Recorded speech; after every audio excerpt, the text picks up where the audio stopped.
गांव के खाने की सबसे खास बात होती है उसका देसी स्वाद, क्योंकि गांव में ना मिट्टी के चूल्हे पर जो खाना बनता है उसकी खुशबू, उसका स्वाद बिल्कुल डिफरेंट होता है।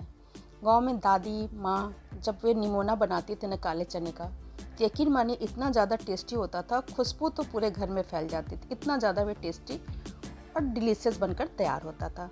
आज वही स्वाद हम अपने किचन में बनाएंगे।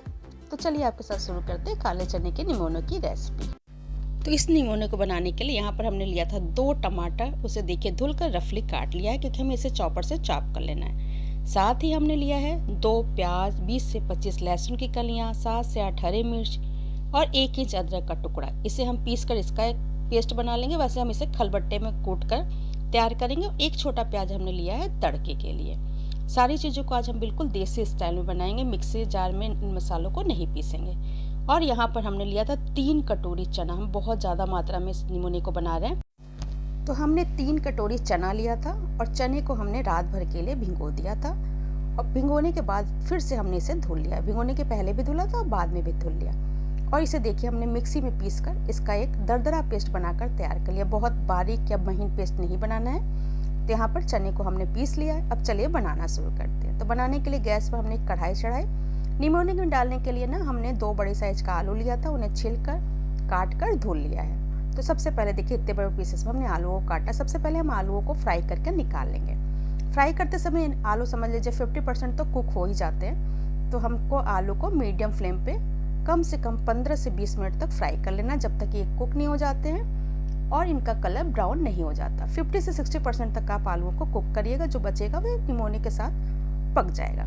तो यहाँ पर देखिए आलू को फ्राई करते हुए 10 से 12 मिनट ही हुए। एक बार और इसे हम चला लेते हैं। देखिए इस तरह से हल्के हल्के ब्राउन होने लगे। थोड़ी देर में ये अच्छे से गोल्डन ब्राउन हो जाएंगे। तो यहाँ पर आलू देखिए गोल्डन ब्राउन हो गए हैं, तो हम इन्हें निकाल लेते हैं।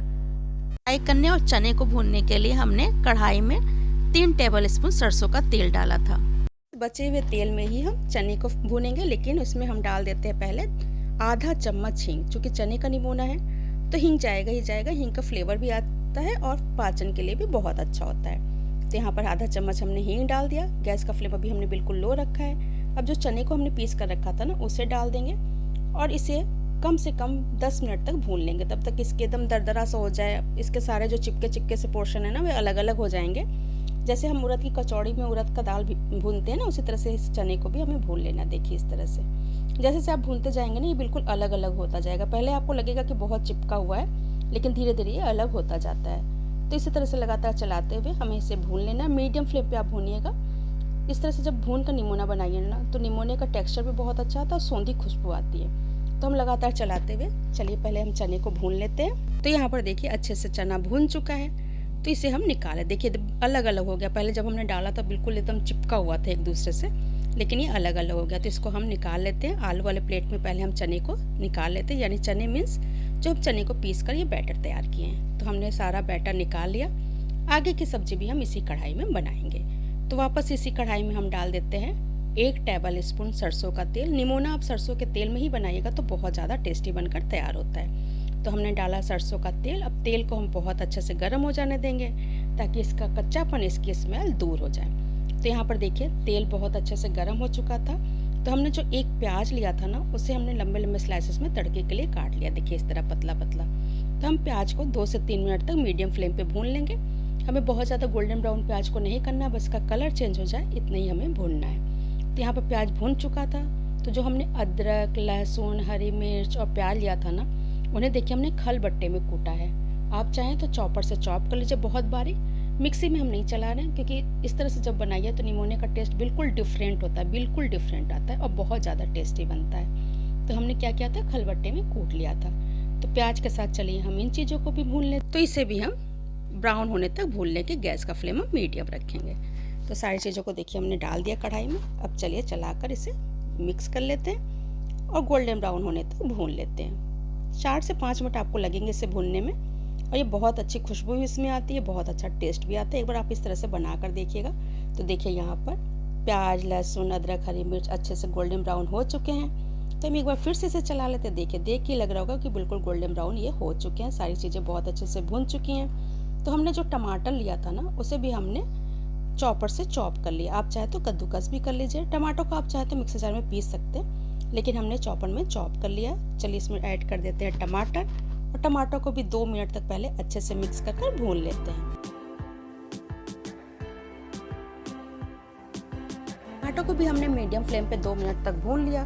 तो इसी समय इसमें हम डाल देंगे स्वाद के हिसाब से नमक।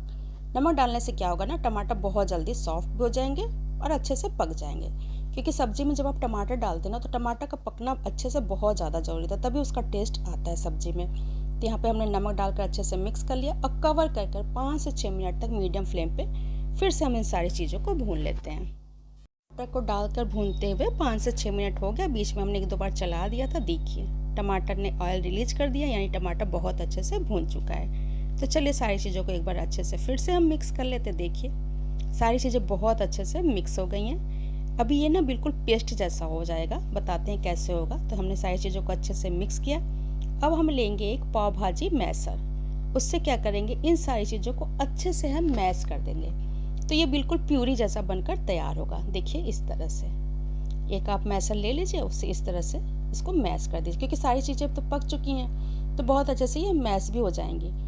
इस तरह से जब बनाएंगे ना तो इसका टेस्ट देखिएगा, और मिक्सर में जो हम मसाला पीस कर बनाते हैं उसका टेस्ट दोनों में बहुत डिफरेंट होता है। तो देखिए इस तरह से मैशर से हमने सारी चीज़ों को अच्छे से मिक्स कर दिया।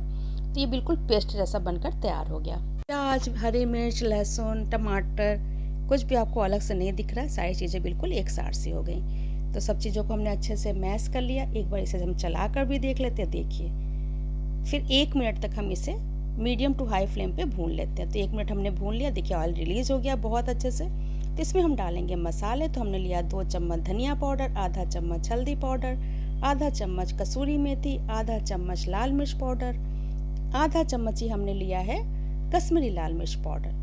इन सारी चीज़ों को हमने अच्छे से डाला। साथ ही हमने इसमें डाला है 1 चम्मच गरम मसाला।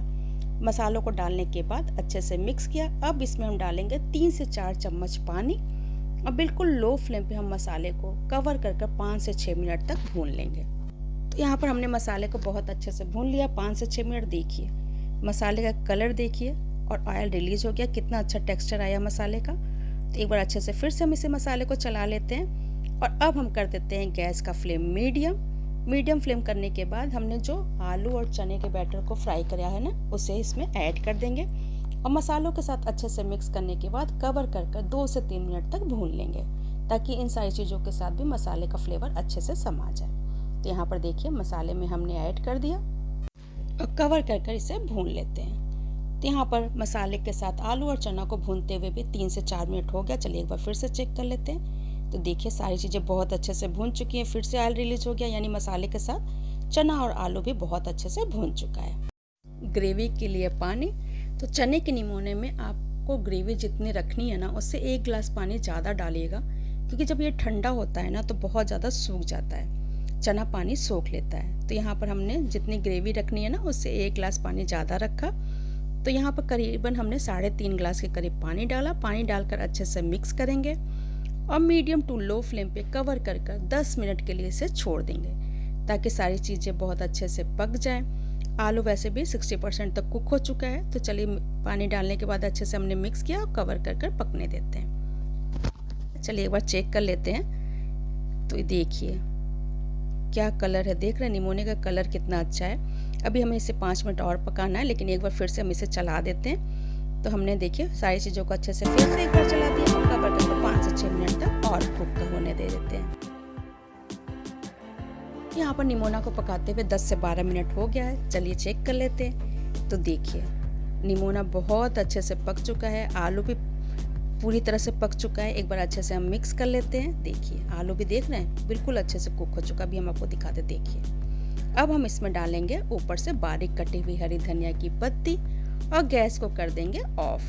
तो देखिए यहाँ पर बहुत ही डिलीशियस टेस्टी काले चने का निमोना बनकर तैयार है। आप इसे चावल, रोटी, पराठा किसी चीज़ के साथ भी खाइए, खाने में बहुत ज़्यादा टेस्टी लगता है। तो चलिए इस निमोना को गरम गरम हम सर्व करते हैं। तो प्लीज़ दोस्तों, यदि आज की हमारी ये रेसिपी आपको पसंद आई हो, मेरी मेहनत आपको अच्छी लगी हो, तो प्लीज़ वीडियो को लाइक कर दीजिएगा और इसे ज़्यादा से ज़्यादा अपनी फैमिली और फ्रेंड में शेयर करिएगा। चैनल को सब्सक्राइब करना बिल्कुल नहीं भूलिएगा। सब्सक्राइब करने के बाद सब्सक्राइब बटन के बगल में बेल आइकन होगा, उसे प्रेस कर दीजिएगा, ताकि मेरी आने वाली हर वीडियो की नोटिफिकेशन आपको मिलती रहे। तो फिर मिलते हैं नेक्स्ट वीडियो में नेक्स्ट रेसिपी के साथ। Bye bye, take care.